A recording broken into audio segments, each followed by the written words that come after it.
Salut à tous. Alors aujourd'hui je vais vous montrer comment faire une cintreuse. En fait une cintreuse ça sert à cintrer toutes les barres métalliques que vous avez. Au lieu d'acheter déjà les barres métalliques cintrées, ça coûte beaucoup moins cher de les faire cintrer soi-même que de les acheter déjà cintrées. Pour faire cette cintreuse, tout simplement, j'ai récupéré une longue équerre qu'on avait, on me l'a donnée. Ensuite, comme on voit ici, je l'ai découpé en deux.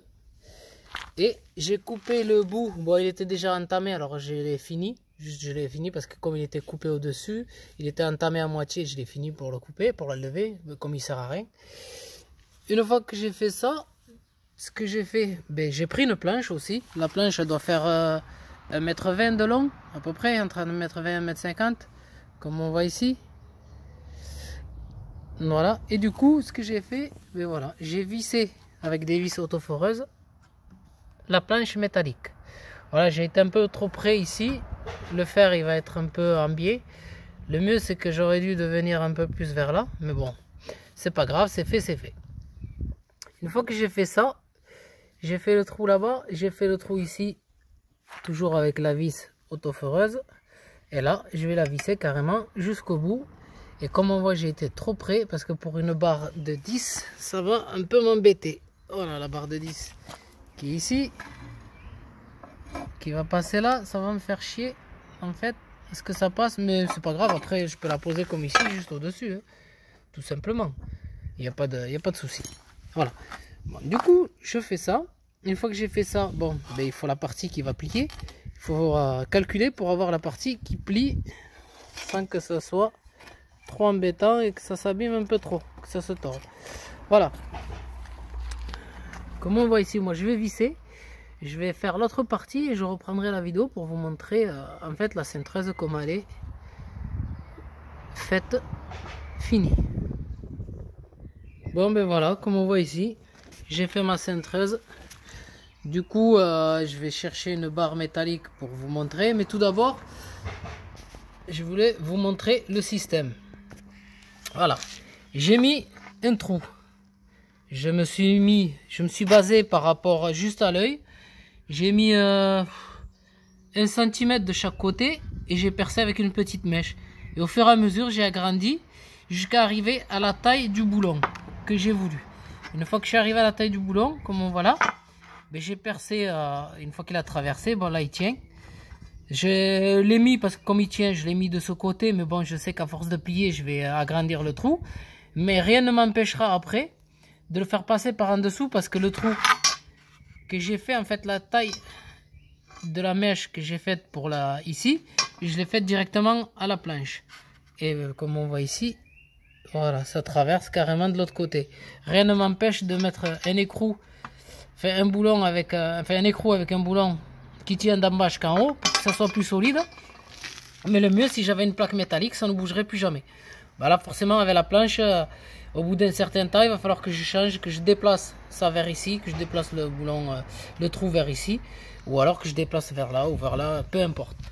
Qu'est-ce que j'ai voulu dire? Oui, voilà. En fait, j'ai mis à peu près, pour que ça puisse se cintrer, comme je vous ai dit, 1 cm là, 1 cm là, le milieu de la mèche, et j'ai laissé entre les deux écarts, quand j'ai aligné comme ça, 1 cm, voilà. Comme ça, quand ça plie, ça touche pas, comme on voit ici. Voilà, ça passe pile. Voilà, là ça va plier, ça va faire des angles droits. Bon, je vais chercher une barre métallique, je vais voir si j'en ai une, et je vais vous faire la démo. Bon, mais voilà l'autre méthode. Du coup, si je veux, je peux le mettre là, mais si je veux, je peux le mettre là. En fait, c'est le même système. Je suis parti à 1 cm, comme je vous ai dit. J'ai laissé à peu près 1 cm. Là, l'autre fer en bas, il tient vachement. En fait, quand je vais visser, ça va rentrer, ça va visser de force. Comme ça ne bougera pas. Voilà. Là, ça force. Bon, pour l'instant, je laisse comme ça. Je vais vous montrer. J'ai laissé un demi-centimètre parce que le demi-centimètre, ça permet d'avoir plus de jeu sur le côté. Hop, on va essayer. Je vais le mettre par terre. Voilà, du coup, je viens. Je suis à l'équerre. Voilà, je peux aller même beaucoup plus qu'en faux équerre. Voilà. Là on voit mieux. Et là, je suis d'équerre. Voilà. Voilà, comme on voit, là cette méthode là, elle marche beaucoup mieux que la première parce qu'elle est plus solide. Après, bon, si le boulon il se tord, enfin le boulon à l'écrou, c'est jamais votre écrou, je sais pas comment on appelle ça, boulon ou l'écrou, c'est un écrou. Voilà. Si votre écrou il se tord, ben tout simplement, ben voilà, vous le changez. Hein. Si vous en avez, vous faites par rapport à celui que vous avez. Mais celui-là, c'est un écrou de 10, je crois, c'est marqué dessus. Bon, il va être beaucoup plus solide qu'une barre de fer de 8, quoi. Même une barre de fer de 10, normalement, ça doit être un peu plus solide. Mais moi, je pense même que c'est du 8. Après, voilà, si jamais il se tord, ben, n'hésitez pas à le changer, quoi. Il n'y a pas mort d'homme. Tout simplement, ben, ça vous coûtera quelques écrous en plus. Voilà. Mais bon, avant de le tordre, surtout quand vous allez l'enfoncer, il sera pris, vous allez plier juste sur 1 cm ou 2, il va pas se tordre. Voilà. Ah, je suis parti un peu loin. Voilà la découpe. Là, je suis aligné des deux côtés et je l'ai mis au-dessus. Et après, voilà, je pose la barre et je vais plier. Bon, bien sûr, je vais le mettre sur un établi et bien le fixer, bien fixer la planche. Voilà. Mais là, ça va traverser. La planche, j'ai percé, par contre, elle est plus petite.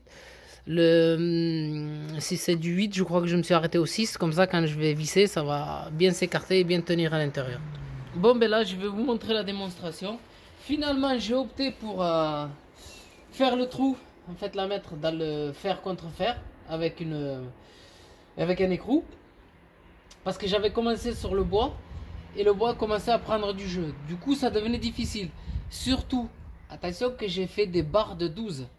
Des barres en tord de 12. J'ai plié des barres en tord de 12, des barres en tord de 10 et des barres en tord de 8. Honnêtement, ça va très bien. La barre en tord de 8 et de 10, surtout la 8, on dirait qu'on plie du beurre. La 10, ça va. La 12, c'est un peu plus compliqué. Pour la 12, honnêtement, ce qu'il vous faut, c'est que votre support soit bien fixe. Comme là, moi, je l'ai fixé sur le béton juste pour vous montrer. Parce qu'en fait, je l'avais fixé, il était sur le béton, mais à hauteur d'homme. Du coup, je pliais facilement. Et là, pour faire la démo, j'ai toujours gardé mes chevilles et je les ai juste enfoncées dans le béton pour vous montrer comment ça se plie. Je vais me mettre de l'autre côté. Et là, je vais vous montrer. Voilà, ça c'est une barre en tord de 8. Voilà. Je le prends. Je me suis même fait une genre de petite poignée. Je vais vous la montrer après. Elle est juste de ce côté. Et là, je vais tordre, tout simplement. Franchement, on force pas du tout. On tord comme on veut. On peut faire des U. On peut faire des U de chaînage. On peut faire des équerres.